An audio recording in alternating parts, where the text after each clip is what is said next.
नमस्कार। शब्द सृष्टि के संपादक डॉक्टर मनोहर द्वारा आयोजित विजया स्मृति व्याख्यानमाला के अंतर्गत गुजराती हिंदी परस्पर अनुवाद विषय पर बोलते हुए बहुत खुशी हो रही है, क्योंकि अनुवाद का हमारे जीवन में उतना ही महत्व है जितना कि मूल साहित्य का।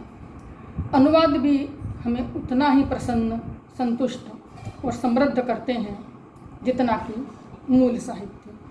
हम अनुवाद को कभी अच्छा तो कभी बहुत अच्छा, कभी कच्चा तो कभी ठीक ठाक कहकर अपना अभिप्राय दे देते हैं, परंतु अनुवाद की पृष्ठभूमि में जाकर समस्याओं पर विचार नहीं करते।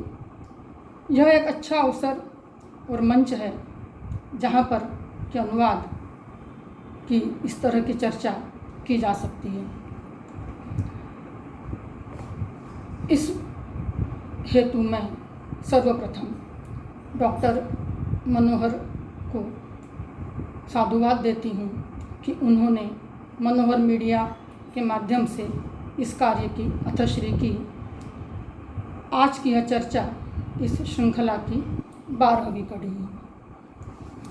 एक अनुवादक को अनुवाद करते हुए बहुविध समस्याओं का सामना करना होता है। मुख्यतः 3 तरह की समस्याएं हमारे सामने आती हैं। एक समस्या भाषागत है, दूसरी समस्या अनुमति की है और तीसरी समस्या प्रकाशन की है। भाषागत समस्याओं पर हम जब बोलने जाते हैं, जब हम सोचते हैं तो ये पाते हैं कि एक भाषा की जो गुणवत्ता है, एक भाषा की जो विशेषताएं हैं, वो दूसरी भाषा में आते आते अनुवादक के लिए दुविधाएं पैदा कर देती है। मैं इन तीनों समस्याओं पर आज चर्चा करूंगी और इन सब के मूल में है गुजराती काव्य संपदा शीर्षक से प्रकाशित होने जा रहा मेरा अनुवाद संग्रह, जिसमें 111 कविताएं हैं, कुल जमा 14 कवियों की। इनमें भक्ति के पद भी हैं, गीत भी हैं, गज़लें भी हैं और कविताएं भी हैं। हर भाषा का अपना एक वैशिष्ट्य होता है और हर भाषा का अपना एक व्याकरण होता है।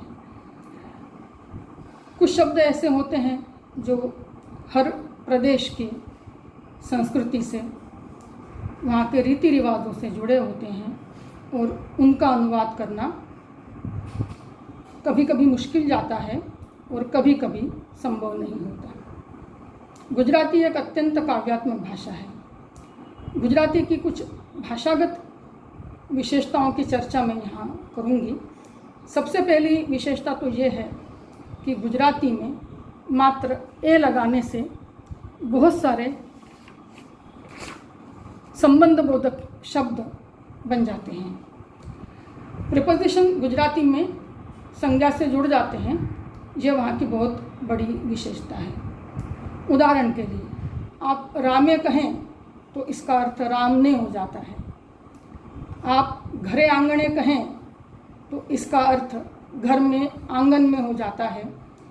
और आप जन्मदिने कहें तो इसका अर्थ जन्मदिन पर हो जाता है। अब देखिए, मात्र ए लगाने से, संज्ञा के साथ मात्र ए की मात्रा लगाने से कभी वह नहीं हो जाता है, कभी वह में हो जाता है और कभी वह पर हो जाता है। हिंदी में हमें यह सुविधा नहीं होती। पुरानी हिंदी में अवश्य प्रीपोजिशन जो हैं वो संज्ञा के साथ जोड़े जाते थे, लेकिन अब नई हिंदी में, आधुनिक हिंदी में संज्ञा के साथ में संबंध बोधक शब्द नहीं जोड़े जाते, उन्हें अलग किया जाता है। कुछ उदाहरण देखते हैं। पहाड़ शिला थी, टप टप टप के पानी। पहाड़ शिला थी, उसमें भी पहाड़ नहीं लिया है, पाढ़ लिया है, प आधा है।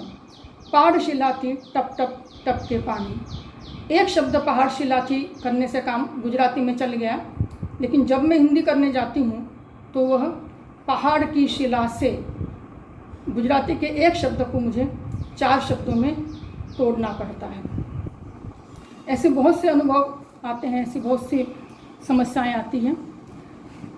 गुजराती की एक भाषागत विशेषता है कि यहाँ पर बहुतायत से संज्ञा और क्रियाएं आपस में परिवर्तित हो जाती हैं। हिंदी में भी होती हैं, लेकिन हिंदी में इसका प्रचलन कम है, गुजराती में बहुत ज़्यादा है।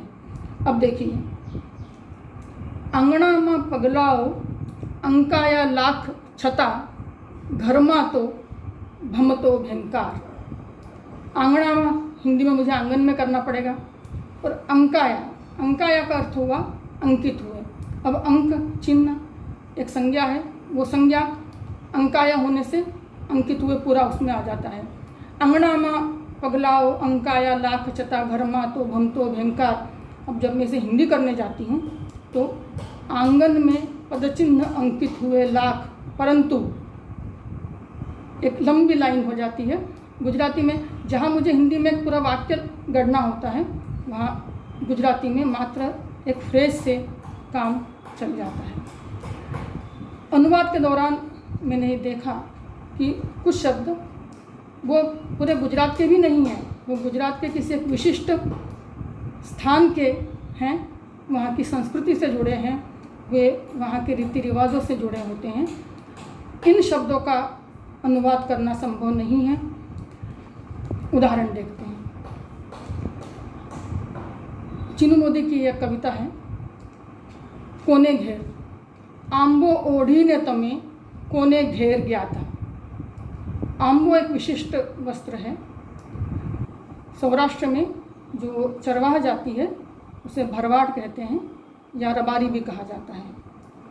ऐसा कहते हैं कि कृष्ण के देहावसान के बाद रबारी जाति की स्त्रियों ने जो काले वस्त्र शोक स्वरूप धारण किए, वो आज तक काले वस्त्र पहनती हैं। तो वहाँ की स्त्रियाँ जो काला घाघरा, काला झब्बा पहनती हैं, उस पर जो झीनी काली ओढ़नी ओढ़ती है, वो आंबो है। अब इस आंबो को कविता में आंबो रखती हूँ तो हिंदी में प्रवाह भी नहीं आता है और वो शब्द वहाँ ठीक भी नहीं लगता। लेकिन इस आंबो को चुनरी, ओढ़नी, दुपट्टा, ये कोई शब्द उसके लिए वापरा नहीं जा सकता, क्योंकि वो एक अलग संस्कृति का परिचायक है। इसलिए फिर यहाँ पर मैंने आंबो का पर्याय जो वहाँ के क्षेत्र में है, मलिर, उसका उपयोग किया है। तो मलिर ओढ़कर तुम कहाँ गए थे, मलिर ओढ़कर तुम किसके घर गए थे, इस तरह से यह अनुवाद किया है। तो इस तरह से अनुवाद करते हुए बहुत अलग अलग चीज़ों का ख्याल रखना पड़ता है। एक शेर देखिए मनोज खंडेरिया का, प्रगटाव पानी यारे तू घीनो दीवो हवे, घर अंधकारग्रस्त थवानी घड़ी चे आ। प्रगटाव पानी यारे तू घीनो दीवो हवे, घर अंधकारग्रस्त थवानी घड़ी चे आ। अब पानी आ रहा तो हिंदी में पनियारा हो जाता है। पुराने लोग परिचित हैं अच्छी तरह से कि पुराने घरों में, रसोई घर में या आंगन में एक चबूतरा होता था जहाँ पर पानी के घड़े या मटके रखे जाते थे। तो ठीक है, पानी आएगा तो मैंने पनियारा कर दिया। लेकिन यहाँ विशेष बात यह है कि सौराष्ट्र में उस पनियारे पर पुरखों की स्मृति में एक दीपक जलाया जाता है। तो इस बात का उल्लेख उस पनियारे के साथ में विशेष रूप से करना होता है। अनुवाद करते वक्त सर्वाधिक दुख यदि कोई वर्ण देता है तो वह है ळ। यह ळ जो है वह हिंदी में, पंजाबी में और उर्दू में भले ही ना हो, लेकिन राजस्थानी, गुजराती, मराठी, दक्षिण भारतीय भाषाओं में, यहाँ तक कि निमाड़ी और मालवी भाषाओं में भी इस ळ का उपयोग प्रचुर मात्रा में होता है, बहुतायत से होता है। अब आप देखिए, अगर बाड़ा साहब को बाला साहब कहा जाए तो ठीक है, अगर हम माड़ी को माली कहें तो भी ठीक है, लेकिन यदि मैं सोखा मेला को मेला करूं तो अनर्थ हो जाएगा, क्योंकि मराठी में मेला का अर्थ मर गया है और हिंदी में भी मेला का अपना एक अर्थ है, तो हर जगह हम इस ड़ को ल में परिवर्तित नहीं कर सकते। चिनू मोदी का एक भाव भरा गीत है, पाळ्यानी जेम मारी एकलता आरडे ने पाधरनी जेम तमे चूप। पाळ्यानी जेम मारी एकलता आरडे ने पाधरनी जेम तमे चूप। अब देखिए ये पाळिया क्या है। सौराष्ट्र में जब कोई स्त्री सती हो जाती या उसे मुसलमान भगा कर ले जाते या दो गुटों की लड़ाई में कोई पुरुष मारा जाता, तो गांव की सीमा पर परिवारजन उनकी स्मृति में एक पत्थर रख दिया करते थे और उस पर सिंदूर लगाया करते थे। ये पाळिया है। अब इस पाळिया को पालिया तो नहीं कर सकते, क्योंकि पालिया करने से वो पूरी वहाँ की मिट्टी के जो सुरभि है, वो जो भावना है, वो सब चली जाएंगी। इसलिए उस पाळिया को पाळिया ही रखना है। और बहुत से ऐसे शब्द हैं जहाँ पर हम ड़ को ल में परिवर्तित कर ही नहीं सकते और करना भी नहीं चाहिए। मुझे लगता है यह कोई कठिन काम भी नहीं है, ये संभव है। मैं इस मंच से आग्रह करना चाहती हूँ, निवेदन है मेरा कि हिंदी में इस ड़ का समावेश हो जाना चाहिए, क्योंकि निरंतर प्रादेशिक भाषाओं से अनुवाद हिंदी में हो रहे हैं। हिंदी एक वैज्ञानिक भाषा है, शब्द समृद्ध भाषा है, और ड़ का हिंदी में समावेश करने का मैंने पहले भी बहुत से मंचों पर ये बात कही है कि ड़ का समावेश हिंदी में आसानी से इसलिए हो सकता है क्योंकि मराठी में यह वर्ण है और हिंदी और मराठी दोनों ही देवनागरी में लिखे जाते हैं। तो यह कोई मुश्किल नहीं है कि हम अपने कंप्यूटर में मराठी का फॉन्ट डाउनलोड कर लें, तो जहाँ भी आप कैपिटल ल लगाएंगे वहाँ अपने आप वह वर्ण ड़ हो जाता है। अनुवाद की समस्याएं बहुपक्षीय होती हैं।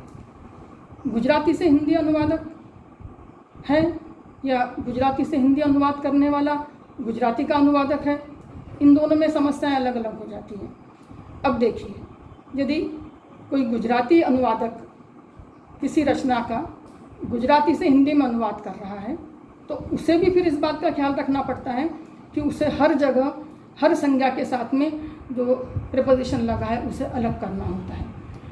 प्रादेशिक भाषाओं से अनुवाद करते वक्त हिंदी में जो अनुवाद करते हैं वहाँ मैंने एक समस्या देखी है, और वो है चंद्रबिंदु की, क्योंकि गुजराती में चंद्रबिंदु लगाए नहीं जाते और हिंदी में चंद्रबिंदु का एक विशिष्ट महत्व है। गुजराती में माँ लिखेंगे तो माँ पर अनुस्वार लगता है, लेकिन हिंदी में माँ पर जब तक चंद्रबिंदु न लगाया जाए, तो मैं तो हमेशा कहती हूँ कि चंद्रबिंदु जो है ये हिंदी की बिंदी है, ये माँ का सौंदर्य है, ये चांद का सौंदर्य है, तो उसे लगाने से ही बात पूरी होगी। अब देखिए, हंस और हंसना का अंतर हम चंद्रबिंदु से समझते हैं। एक तरफ चंदन और चंबल है, दूसरी तरफ चंवर है, तो ये लिपि और उच्चारण का आपस में बहुत संबंध है और इसका हमें सम्मान करना चाहिए। आजकल तो हिंदी वाले भी चंद्रबिंदु लगाने से कतराते हैं। साहित्य परिक्रमा जो ग्वालियर से प्रकाशित होती है, मैं 6 वर्ष तक इसकी संपादक रही और मैंने इस बात का ख्याल रखा कि मैं हर बार चंद्रबिंदु का प्रयोग चंद्रबिंदु के स्थान पर करती थी। मैंने कभी वहाँ पर अनुस्वार नहीं लगाया, एक बात। दूसरी बात, जब भी प्रादेशिक भाषाओं से कोई अनुवाद मेरे सामने आया तो अनुवादक ने भले ही ल कर दिया हो, लेकिन मैं हमेशा उस ड़ को मैंने बनाए रखा। और तीसरी जिस बात का ख्याल रखा जाना चाहिए, जो मैंने रखा भी, वह है हिंदी में मैं हमेशा पूर्ण विराम के लिए खड़ी पाई लगाती थी। मैंने कभी भी अंग्रेजी के फुल स्टॉप जो एक बिंदु पर होता है उसका प्रयोग नहीं किया। अनुवाद करते वक्त एक और बात का ख्याल रखना चाहिए और वह है नुक्ते का। जब आप कोई उर्दू शब्द हिंदी में लाते हैं तो वहाँ पर अनुवाद में यदि आपके लेखन में कहीं क है, ग है, ज है, फ है तो ख है तो इन सब में नुक्ते का अवश्य प्रयोग किया जाना चाहिए। नुक्ते का प्रयोग न करने से होता यह है कि आप ज़िंदगी और ज़िंदगी का फ़र्क नहीं जानते। अब जब भी कोई ज़िंदगी को ज़िंदगी बोलता है या गज़ल को गज़ल बोलता है तो वो जानने वालों के कानों में बहुत खटकता है। अनुवाद की बहुत सी समस्याओं का सामना हमें करना पड़ता है। इस तरह से एक और समस्या आती है और वो समस्या होती है पुस्तक के उपलब्ध होने की। पुराने समय में ये होता था कि पुस्तकों के साथ में लेखकों के संपर्क सूत्र नहीं दिए जाते थे। संपर्क सूत्र न होने से, लेखकों का पता न मालूम होने से होता यह था, अभी भी कभी कभी ये समस्याएं आती हैं कि आपको लेखक तक पहुंचने के लिए हमेशा प्रकाशक पर निर्भर होना होता है और फिर यह प्रकाशक पर निर्भर करता है कि वो आपके साथ कितना सहयोग करते हैं। एक समस्या ये भी होती है, कुछ पुस्तकें वाचनालय में उपलब्ध होती हैं। वाचनालय में मेरे साथ 2-3 बार ऐसा हुआ कि पुस्तक तो उपलब्ध हुई लेकिन ठीक जो पन्ने मुझे चाहिए थे वो पन्ने फटे हुए मिले। तो इस बात का आने वाले लोगों ने ख्याल रखना चाहिए।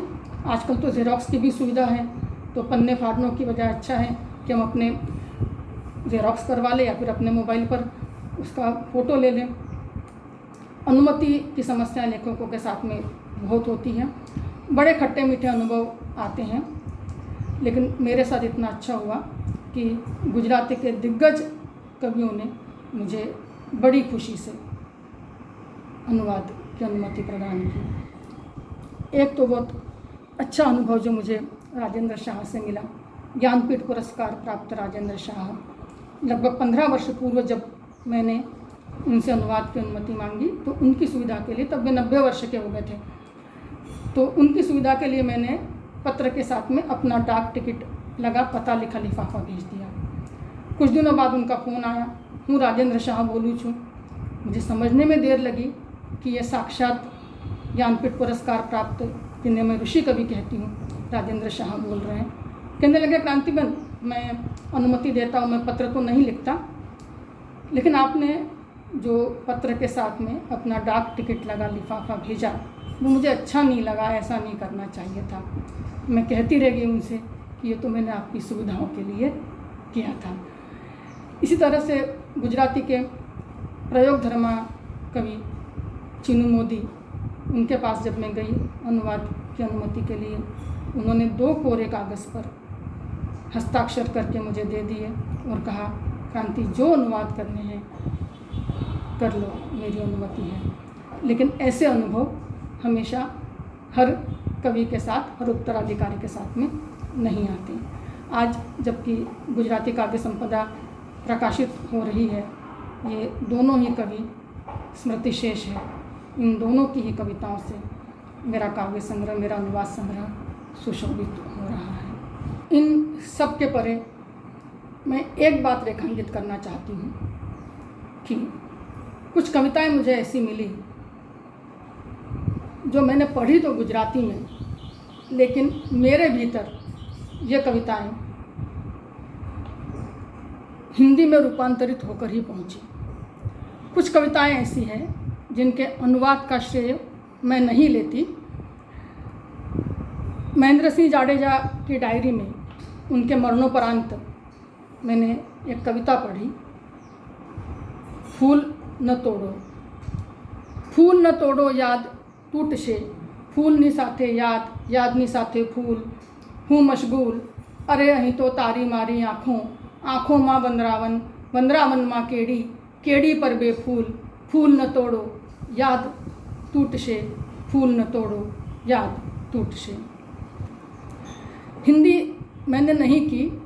इस कविता में कुछ ऐसा था कि वो हिंदी अपने आप मेरे भीतर हिंदी होकर के ही ये कविता पहुंची। देखिए, फूल न तोड़ो याद टूटेगी, फूल न तोड़ो याद टूटेगी, फूल के साथ याद, याद के साथ फूल, मैं मशगूल, अरे यहाँ तो तेरी मेरी आँखें, आँखों में है जंगल, जंगल में एक रास्ता, रास्ते पर दो फूल, फूल न तोड़ो याद टूटेगी, फूल न तोड़ो याद टूटेगी।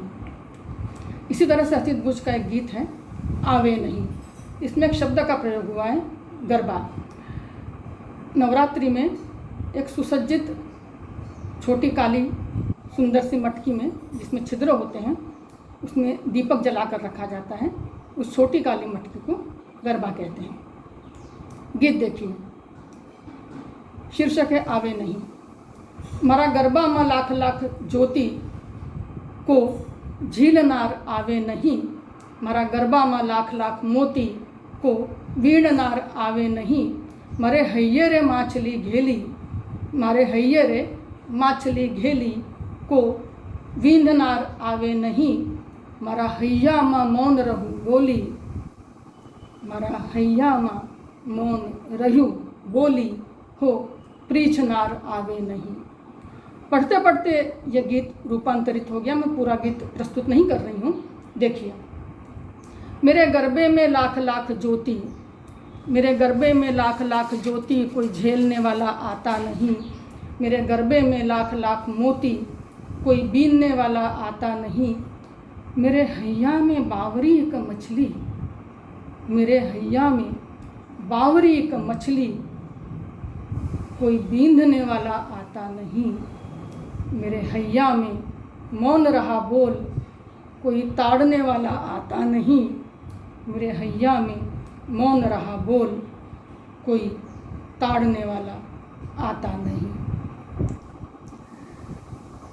अनुवाद तो अपने आप हो गया, मैंने किया भी नहीं, मैं श्रेय भी नहीं लेती, लेकिन 2 दिन तक इस घेली पर मेरी गाड़ी अटकी रही। घेली का अर्थ पगली होता है। 2 दिन बाद जाकर के कहीं वो बावरी शब्द मुझे स्ट्राइक हुआ। 2 दिन तक यह गीत मेरे भीतर कोई गुनगुनाता रहा और फिर जाकर के वो बावरी शब्द आया। ये जो अनुवाद संग्रह है मेरा, ये भक्ति काल में गुजराती के आदि कवि नरसिंह मेहता से आरंभ होता है। उनके 3 पद लिए हुए हैं इसमें। भक्ति काल के अंतिम कवि दयाराम माने जाते हैं और फिर अर्वाचीन कवियों को लिया है। अनुवाद करते वक्त सर्वाधिक चैलेंजिंग अगर कोई था तो वे दयाराम थे। चैलेंजिंग भी दयाराम थे सर्वाधिक, और कहूँगी कि सर्वाधिक आनंद भी दयाराम के अनुवाद करने में ही आया। एक और बात का उल्लेख करना चाहती हूँ कि गुजराती में यहाँ पर जितने भी भक्त कवि हुए हैं गुजरात में, उन्होंने कभी मुक्ति की कामना नहीं की। ये तो कृष्ण के भक्त हैं, तो बार बार जन्म लेकर के ये कृष्ण की झांकी देखना चाहते हैं, ये लीला देखना चाहते हैं, इनको मुक्ति की कामना नहीं है। और एक बात कि गुजरातियों का नववर्ष आरंभ होता है कार्तिक से, इसीलिए ये राधिका विरह की जो 12 हिंदी में भी लिखी गई है।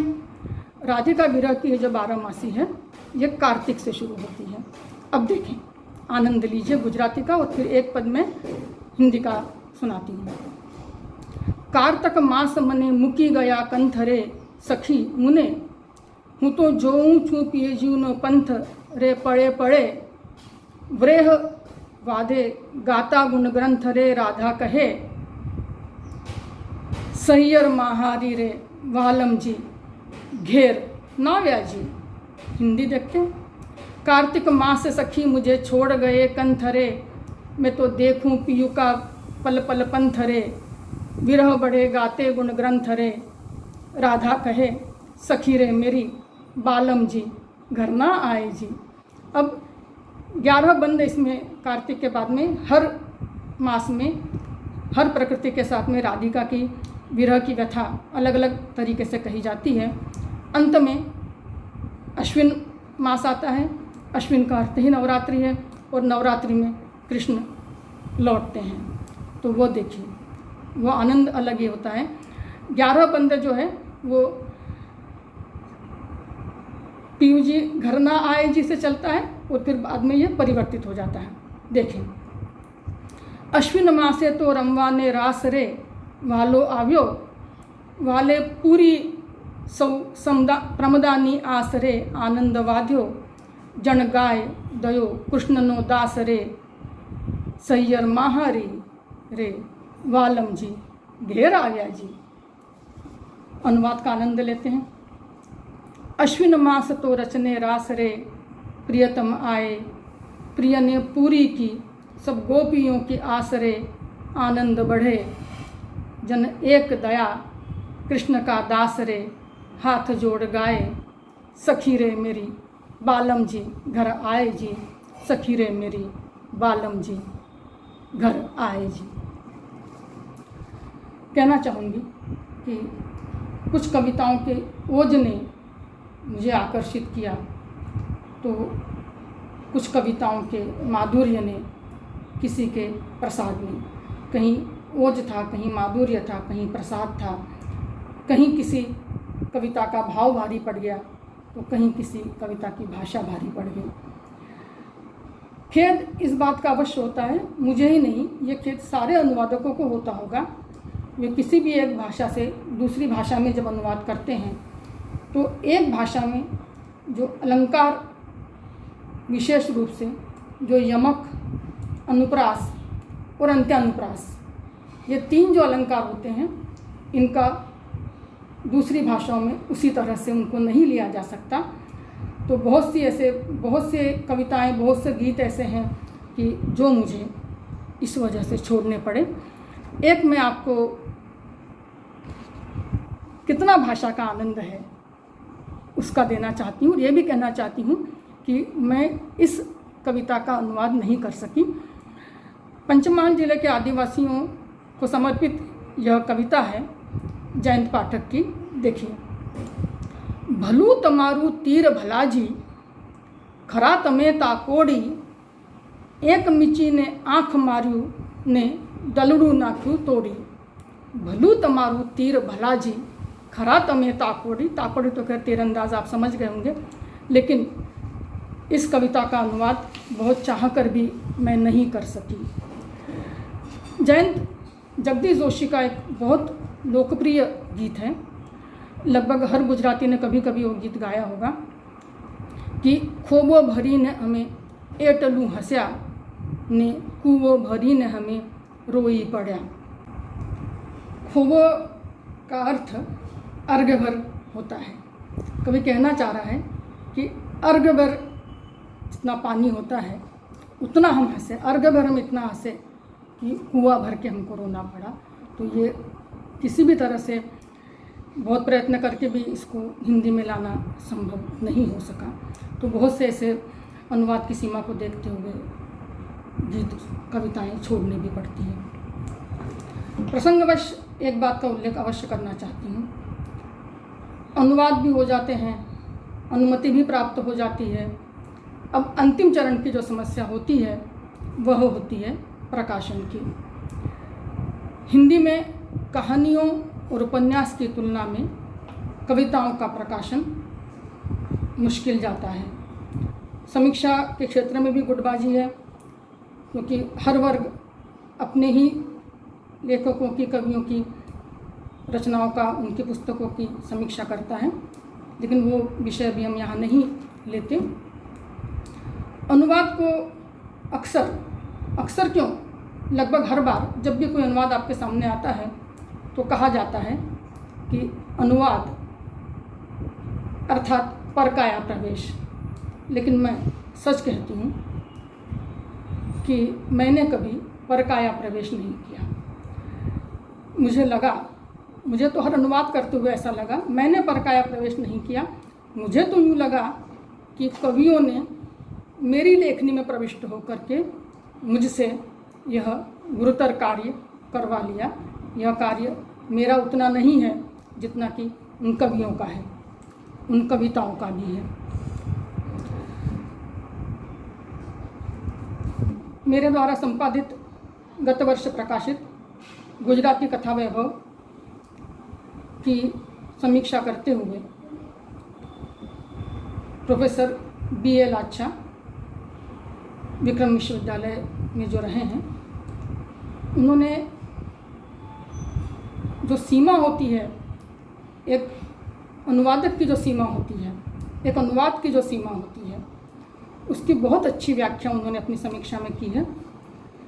BL आच्छा कहते हैं, इत्र की शीशी को दूसरे में खाली किया जाए तो कुछ बाहर उड़ ही जाता है।